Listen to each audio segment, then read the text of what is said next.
మనము మిగతా 50% కేంద్ర ప్రభుత్వం చేసేట్టు పెట్టినాం.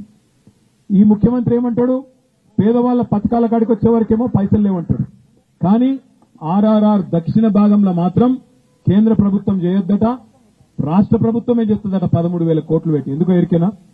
ఎందుకంటే వెంకటరెడ్డి గారు రాష్ట్ర రహదారుల భవనాల శాఖ మంత్రి, ఆయన నియోజకవర్గము, ఆయన జిల్లా కాబట్టి అక్కడ కమిషన్ల కోసం, కాంట్రాక్టుల కోసం మళ్ళా అలైన్మెంట్ మార్చి అక్కడ తమ వాళ్లకు సంబంధించిన భూములు కాపాడుకుంటూ కేవలం ఇవాళ కాంట్రాక్ట్ కొంతమంది అస్మదీయులకు ఇచ్చుకునేందుకు ఆర్ఆర్ఆర్ అలైన్మెంట్ మార్చే ప్రయత్నం చేస్తున్నారు.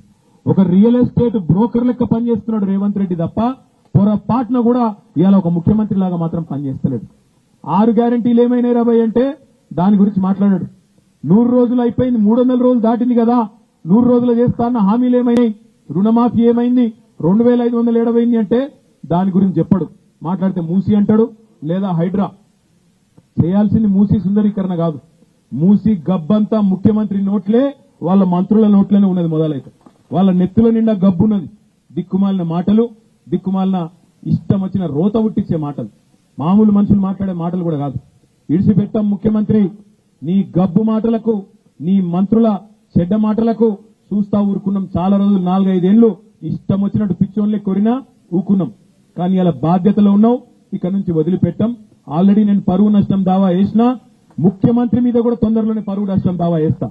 ముఖ్యమంత్రి మీద వేస్తా, నా మీద అడ్డగోలుగా మాట్లాడిన మంత్రి గారిని కూడా ఇడిచిపెట్టా.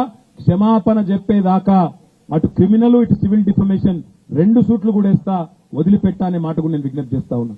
తప్పే చేయనప్పుడు ఎవరినయ్యకు కూడా భయపడం. ఏం చేసుకుంటామో చేసుకొని మోడీకే చెప్పినాం, ఈ చిట్టినాయుడు ఎంత మనకనే మాట నేను విజ్ఞప్తి చేస్తా ఉన్నా. మోడీకే చెప్పినాం, ఏం చేసుకుంటామో చేసుకోపురా భయలు, గీడంతా నాకు అర్థం కాదు. గింత తోడు ఏదో అడిమారి గుడి దెబ్బలు ఆయన పోయి కూర్చున్నాడల్లా. ఇక ఆగుతలేడు, ఇక ఆడికెళ్ళి నేను పొడుగు అయిపోయినా, పెద్దోడిని అయిపోయినా, కూల కొడతా.